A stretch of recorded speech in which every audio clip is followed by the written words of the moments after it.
Hello and welcome back to BJG Reptiles. Today's video is going to be a mixed bag. I need to talk about Dini and her eggs. So first things first, I have got some eggs that I have removed from her enclosure. I'm incubating them appropriately and hopefully I will have 2 babies by the beginning of January. That is the good news. They look healthy. I've not candled them because they're so small I don't want to hurt them. But I'm just going to treat them as if they are fertile and I'm going to hope that they hatch. Now the bad news is Dini, my mourning gecko, is currently in this tub. And at about 1 o'clock, 1:30-ish, I can't remember the exact time, she passed away. Now I'm recording this on the 25th of November and I just want to talk about how she passed away. I came in to feed her, at, like I said, around 1:30. And she was at the back of her enclosure on the glass. She looked fine, moving around. And then I noticed that her tail had a small injury on it. A little bit too big to be a bite, looks like it had been trapped in something. So I went to get some Tamidine or Tamidine, don't know how to pronounce it, just to treat it as it was an open wound until I could get it to the vets. Now, while I was searching for this, maybe for 2 minutes, she jumped off of the glass. And when I went to check on her, she was on the log in the middle of her enclosure, and this log is where she usually lays, but she was kind of arched over it sideways rather than laying on it vertically. And she had a mouth open, kind of like a tokay gecko, you know, when it's telling you to back off. So I thought she was angry because I was, poking my head round and yeah. I treated her while she was on there, but she let me touch her and she didn't move, and that made me worry. So I went to disinfect the box that she's in right now, and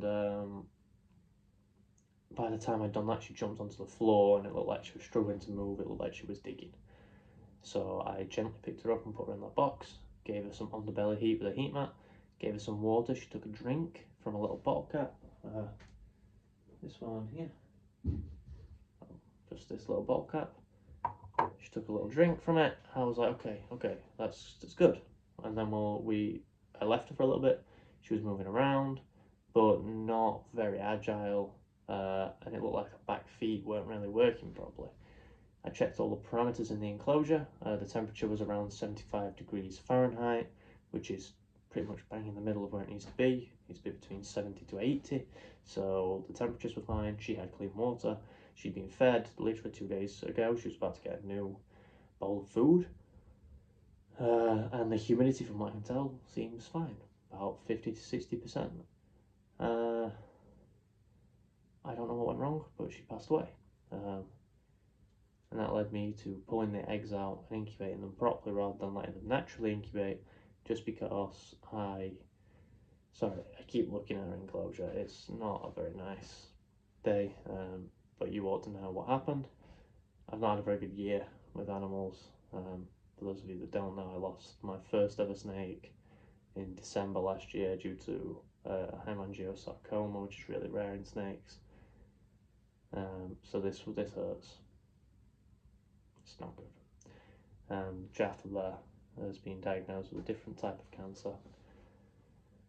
So I'm not having a good year. She's I think I'm going to bury her. She's a little too small to cremate. Yeah, I'm going to frame a photo of her, and the rest of the animals I've lost I'm going to get shelved, but the ashes of my old bird that passed away a long time ago, Henry, my king snake, and some photos of the other animals I've lost. I've already got an ink print of Ian, my scorpion, who died last year as well. As far as I can tell, I didn't do anything wrong. I think she's, in my educated opinion, something's happened in the egg laying process, or something has happened shock-wise due to the injury on her tail, and I think she may have got stuck on something. But I thought you ought to know what happened, so I've done this short video. I know it's a little bit boring, it's just me talking to you. I don't know how many people are going to watch this, but for those of you that do care about my animals, Dini, my mourning gecko, my only mourning gecko, sadly passed away. So yeah, I'll do another video on the incubator that'll be released tomorrow just to show you what her eggs look like. That'll just be a short video. We'll see if I do it in this format or just as a shorts, but keep an eye out for that. Hopefully they hatch and I can continue her bloodline. The only positive I can take from this is its parthenogenesis. I believe that's how you pronounce it. So they will be exact clones of her. So you can look at it like that. But yeah, sucks. If you have watched this far, thank you. I'll see you next time in a bit more of an upbeat video.